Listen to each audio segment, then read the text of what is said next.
Deixa eu te contar a história do João.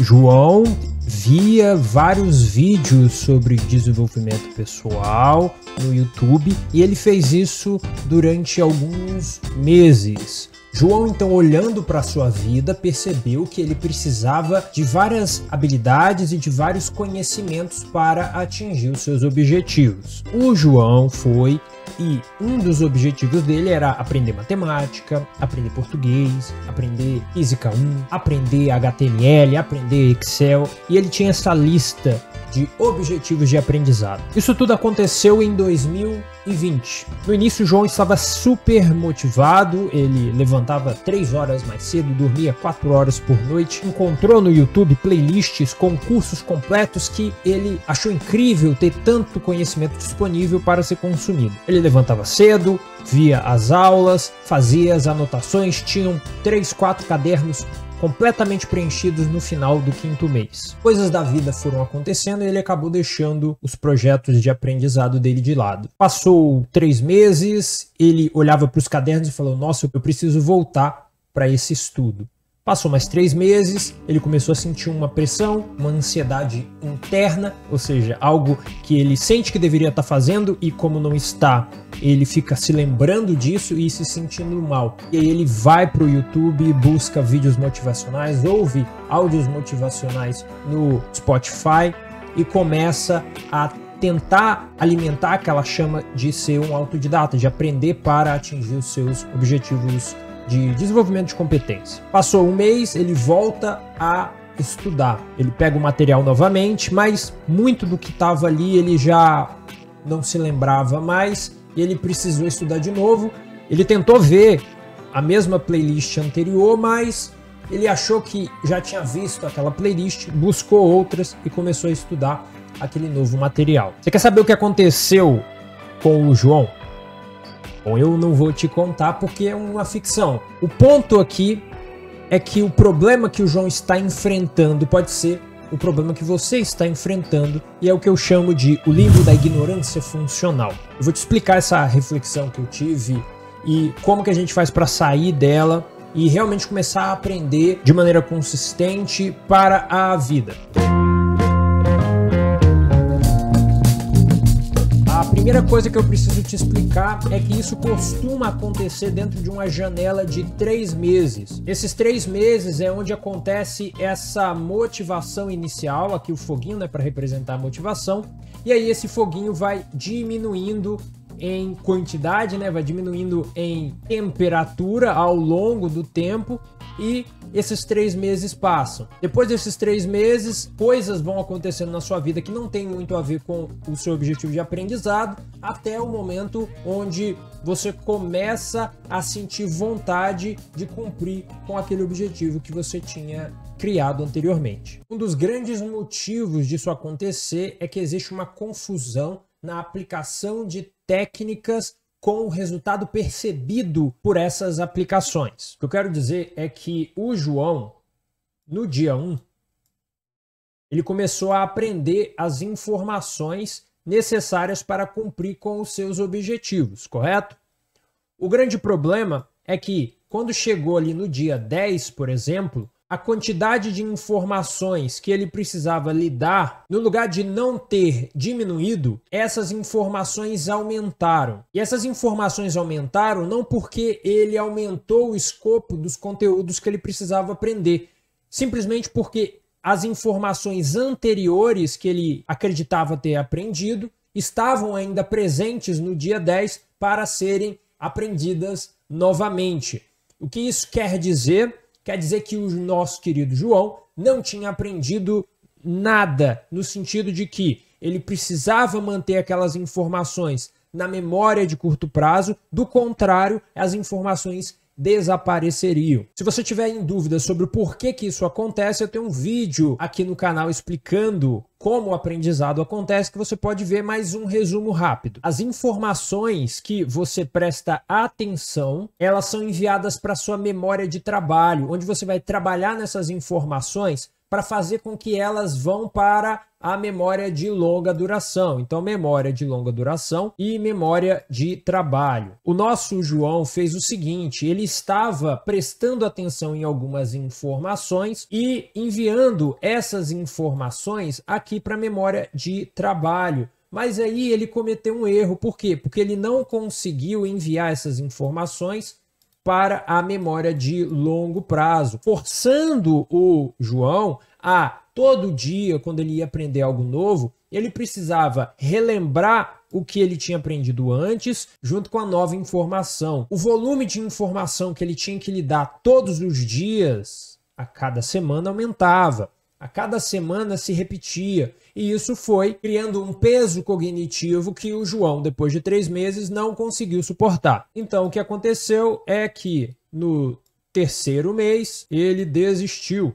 Ele desistiu ou deixou em pausa, né? Deixou em pausa o conteúdo. Eu te expliquei que isso costuma acontecer por causa de uma falha no processo de aprendizado. O João acreditava, ou pelo menos dá para ter essa inferência de que ele acreditava que consumir a informação é igual a aprender, o que é errado. Eu queria até anotar aqui, mas com o mouse é muito difícil. O que o João não sabia, e por isso ficou no limbo da ignorância funcional, é que no lugar de entender a informação, existem maneiras diferentes, abordagens diferentes para que ele lide com o conhecimento. É bem provável que se o João conhecesse sobre os 2 tipos de conhecimento, ele não estaria enfrentando esse problema de a cada 3 meses desistir, mas 3 meses se sentindo mal para voltar daqui a 3 meses novamente. Que informação que é essa que mudaria o jogo do nosso João? É os tipos de conhecimento. Para você sair do limbo da ignorância funcional, você precisa dividir a sua abordagem no seu aprendizado para atacar, entre aspas, as informações conceituais e as informações procedurais. Uma maneira interessante de entender isso é que o conhecimento conceitual responde àquela pergunta: o que é? Então, o que é a fórmula de Bhaskara? O que é a soma? O que é as matrizes? O que são as matrizes? O que é gramática da língua portuguesa? O que é a ortografia? E o procedural responde perguntas relacionadas aos procedimentos, aos passos. Como fazer, entendeu? Como fazer, quando fazer, de que maneira fazer alguma coisa. Então, como fazer o máximo divisor comum, como tirar a raiz de um número primo, como isso, como aquilo. Tá entendendo? Talvez você tenha na sua cabeça que se o João soubesse disso daqui, ele não conseguiria necessariamente sair do limbo. Mas é porque falta uma informação que eu preciso adicionar aqui. A informação eu chamei de conjunto universo do aprendizado. Adriano, o que é o conjunto universo do aprendizado? O grande problema que o João, eu acho que eu contei na história, cometeu é que ele não estipulou as bordas pelas quais ele seguirá com o seu aprendizado. As bordas são essenciais. Quando uma pessoa está na jornada de se tornar um especialista em filosofia, um especialista em português, um especialista em xadrez, as bordas são as mais amplas possíveis, apesar de que ele ainda vai encontrar essas linhas guias quando ele, por exemplo, for estudar o pensamento de um determinado jogador de xadrez. Então, como que ele pensava o jogo, filosofia por trás daquele personagem. Ou quando ele for estudar um estilo próprio de jogo que aconteciam em um determinado tempo histórico. Mas, no escopo geral, o que ele quer é aprender tudo que for possível sobre aquela área. A maior parte dos autodidatas não enfrentam esse desafio. O que eles enfrentam é que eu trabalho no setor administrativo e as minhas habilidades de Excel não estão muito boas, eu preciso melhorar, eu tenho apenas 1 hora por dia. E a partir deste problema, ele desenvolve um projeto de aprendizado para aprender as habilidades mais necessárias, cobrir com os buracos no conhecimento atual que ele tem sobre aquela habilidade e conseguir ali o objetivo dele, que ele pode atingir em 3 meses se ele fizer o negócio correto. Estabelecer as bordas, o universo que você pretende atingir é essencial para que você não fique perdido no seu processo de aquisição de novos conhecimentos. Isso porque a internet vai te levar por um buraco de coelho tão gigantesco que você vai ficar perdido, a tal da paralisia por análise. Então, para você aprender matemática, você vai morrer de estudar e vai estudar durante 200 anos e não vai conseguir chegar até lá. O que você precisa é estabelecer um currículo próprio, estabelecer as bordas que você pretende atingir. Então o que você precisa? Eu vou aprender a informação relacionada à filosofia do ensino médio. Beleza, o que isso quer dizer exatamente? Então eu não sei o que quer dizer. Então eu vou atrás do currículo ensinado em escolas do ensino médio. Vou ler o currículo para ver as informações que eles estão ensinando lá. E aí eu vou listar essas informações em uma planilha, em algum lugar, e decidir que é aquilo dali que eu pretendo aprender. E aí, se você quiser ir mais avançado, eu vou colocar, por exemplo, cumpri esse, vou colocar em verdinho quando eu ultrapassar aquele ponto, aquele milestone. Lembra que eu te expliquei agora há pouco que a motivação do João foi diminuindo ao longo do tempo? Um dos motivos da motivação diminuir é a falta de observação do progresso por aquele objetivo de aprendizado que ele tinha. Então, se ele tem essa planilha listando as coisas que ele já aprendeu ou já passou por estratégias de aprendizado, ele vai conseguir perceber que ele avançou no período observado. Então, em uma semana o que ele aprendeu, em um mês o que ele aprendeu. E a partir dali ele consegue refletir sobre, caramba, eu cheguei até um ponto onde antes eu não tinha chegado. Explicando esses dois pontos, onde o conjunto universo e o papel dele na sustentação da sua motivação ao longo do tempo, a gente volta para os dois tipos de conhecimento e como que a gente vai fazer para avançar no nosso projeto de aprendizado sem ficar perdido no conhecimento e realmente aprendendo a informação. Eu já te expliquei que o conhecimento conceitual são os conhecimentos relacionados ao que é a informação, aos objetos relacionados. Então, por exemplo, normalmente quando você cria um flashcard, você cria basicamente com conhecimentos conceituais. Então, por exemplo, eu te expliquei em um vídeo recente sobre o flashcard da inclusão. Então, você poderia ter, digamos, 2a ao quadrado dividido por c vezes 10. Tá? O que é isso? É nada, é só algo que saiu da cabeça aqui agora. Beleza. E aí, essa é uma forma importante, não sei o quê. E aí, o que você faz? Você faz a oclusão no flashcard. Você esconde isso daqui e se pergunta o que isso aqui era na fórmula. E aí, o que você está querendo saber? Você quer ter essa imagem da fórmula na sua cabeça e você está testando a sua capacidade de recuperar da memória de longa duração essa parte que foi escondida, essa parte que está em verde. Um exemplo mais claro ainda é se você desenha, por exemplo, um cachorro ou um cavalo ou uma pessoa e você se pergunta o que é essa parte escondida. Essa parte é a cabeça. Entendeu? Essa parte, a perna, a coisa mais óbvia, né? Quais são os cuidados quando você cria ali o seu material de revisão, quando você cria os seus flashcards com os conhecimentos conceituais, quando você está estudando e se informando a respeito daquele projeto de aprendizado? Primeira coisa que você precisa tomar cuidado é o problema da associação. O problema da associação é quando a pessoa que está estudando, no caso João ou você, ela acredita ter já estudado anteriormente ou já saber sobre aquela informação. E ela faz isso imediatamente após ler a informação. Adriano, não entendi. Olha só. Vocês, agora, 4 horas da tarde, eu te pergunto, você sabe sobre isso? Aí você fala, não sei, não consigo lembrar. Aí eu te dou um papel com a informação definindo aquela coisa que eu te perguntei. Você lê e fala, eu sei. Compreende o problema? Você não sabia, você leu e você diz que sabe. Ou seja, você se convenceu de que, por você ter acabado de ler a informação, e a informação está fresca na sua cabeça, você sabe ela. Por causa dessa crença, você não passa essa informação por outros processos de aprendizado. Você não fecha o papel e anota para tentar recuperar da cabeça. Você não busca uma lista de exercícios que vai te fazer recuperar de diferentes ângulos aquela informação. Você não cria um flashcard de maneiras diferentes para tentar fazer aquela informação ser conectada com outras informações da sua memória de longo prazo. Você não faz nenhuma das coisas que eu vou explicando aqui nos vídeos aqui do canal, porque você tem essa crença de que, eu sei, eu lembrei de tudo, era alguma coisa que aconteceu que eu não consegui lembrar, mas agora que eu li, tá tudo claro na minha cabeça. Tá entendendo? Adriano, não acredito nisso. O que, que você faz no meu exemplo? Você tira o papel da mão da pessoa, coloca no cronômetro 5 minutos e refaz a pergunta. Ela provavelmente não vai saber. O problema 2 é o problema da repetição. O problema da repetição é um dos mais graves. Por quê? Não existe processamento, não existe cognição associada à informação. Então você decorou a informação e ela está basicamente linkada àquela pergunta. Qual que é o problema disso? É que as informações, elas... Vamos lá, isso aqui é uma informação, né? Então eu fiz uma pergunta, né? Pergunta 1. E aí você tem essa linkagem da pergunta com a resposta, correto?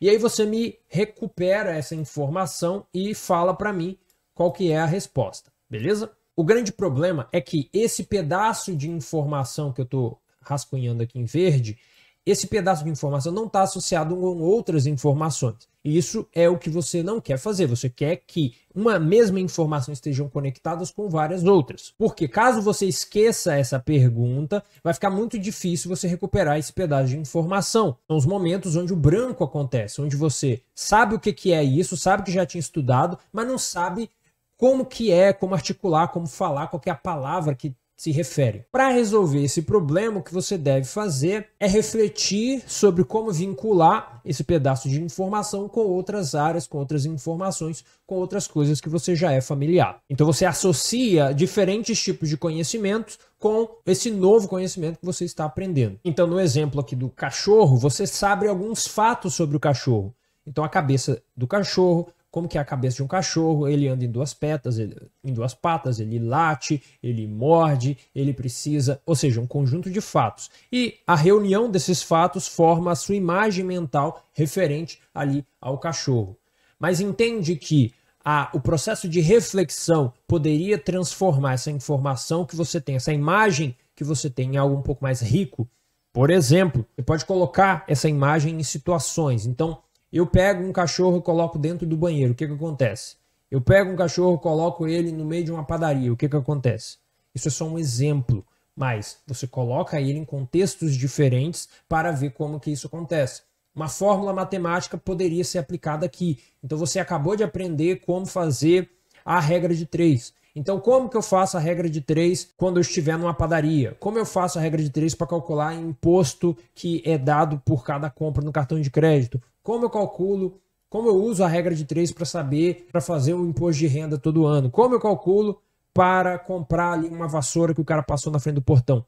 Entende? Então, tenta imaginar cenários ou situações onde você conseguiria, ou tentaria pelo menos, utilizar aquele conceito, aquela informação, aquele fato, ou a reunião daqueles fatos em um certo contexto. As informações ou os conhecimentos procedurais, eles vão funcionar basicamente como conjunto de passos que você deve aprender, o conjunto de passos que você deve seguir para chegar a um determinado resultado. Isso daqui vai necessitar de que você faça muitas práticas de recuperação. Ou seja, você vai precisar aplicar isso daqui em diferentes cenários. Então, você tem lá, para fazer a regra de 3, que é o conhecimento que você tem, você precisa aplicar certos passos, sei lá, 5 passos. E aí você vai tentar aplicar esses passos no cenário 1, depois no cenário 2. Aqui a regra é, você vai aplicar até o momento onde fica fácil. Quando fica fácil, quer dizer que você já está acostumado. Qualquer exercício que você fizer depois dessa sensação de um negócio ter ficado fácil, não vai melhorar o seu aprendizado. Então, neste momento, é onde você busca por diferentes exercícios, diferentes cenários para aplicar. Ou seja, aqueles que envolvem outros conhecimentos. Então, a regra de 3 junto com a trigonometria, regra de 3 junto com o cálculo, regra de 3 com física. Tá entendendo? Então, esse é o momento onde fica fácil. E aí você vai conectando, criando uma web, né? Criando uma teia de conceitos e informações que foram devidamente aplicados até o momento onde ficou super fácil de ser aplicado. Agora, imagine o seguinte. Adriano, qual que é a melhor forma de aprender? Como que o João sai do limbo dos ignorantes funcionais? Ele vai fazer o quê? Ele vai começar no conceitual e ir para o procedural. Do procedural, ele volta para o conceitual. Então ele vai fazer essa dança, conceitual, procedural, conceitual, procedural, conceitual, procedural. Pá, pá, pá, pá, pá. Beleza? Então assim você vai se tornar um autodidata. Assim você vai sair do limbo dos ignorantes funcionais. Assim você vai conseguir sair desse buraco dos 3 meses e continuar galgando, continuar subindo os degraus do conhecimento, através do conhecimento que você absorve, entende, às vezes decora, mas de maneira analítica, de maneira profunda, você entende, você associa esses conhecimentos com outras áreas de conhecimento, com outras áreas da sua vida, e você não simplesmente vira uma esponja que absorve conhecimento, porque você entende que existe um universo que você mesmo definiu no início da sua jornada, e esses conhecimentos serão devidamente aplicados em contextos diferentes, com o devido feedback para saber o que está certo e o que está errado, e quando você acreditar que o negócio está fácil, que você não está ganhando nada, você só está satisfazendo o seu ego ali, respondendo 100 questões, e aí na 10ª já está tudo fácil, você simplesmente está no automático ali, você saiu desse e está indo para um desafio de ordem maior ali para o seu desenvolvimento de competência. Eu falei sobre ordem maior. Sabia que esse conceito tem a ver com uma coisa chamada pirâmide de Bloom? Nessa pirâmide de Bloom vai existir uma coisa bem interessante, que é aqui. Quanto mais você sobe a pirâmide, mais difícil é lidar com a informação. Ou seja, a pirâmide de Bloom vai facilitar o conhecimento conceitual. E aí você pode se perguntar, Adriano, e o conhecimento procedural? Olha que interessante, à medida que você vai subindo esses níveis, você vai percebendo que as habilidades que você vai precisar aplicar para subir vão necessitar a utilização do conceitual e do procedural. E a memorização onde acontece? Acontece nos níveis mais básicos. Quer dizer que no nível mais alto eu não consigo memorizar? Não. Quer dizer que para chegar no nível 2, você já está lembrando das informações. Você já está entendendo as informações. E aí você precisa fazer outras coisas. Então, quanto mais alto a ordem das competências que você está utilizando para aprender a informação, mais você está entendendo, mais você está conseguindo ficar expert naquele conceito, naquele conteúdo, naquele conhecimento. E eu te explico tudo isso sobre a pirâmide de Bloom nesse vídeo aqui. Vai lá assistir. E assim eu encerro o vídeo de hoje. Muito obrigado pela sua atenção. Bons estudos!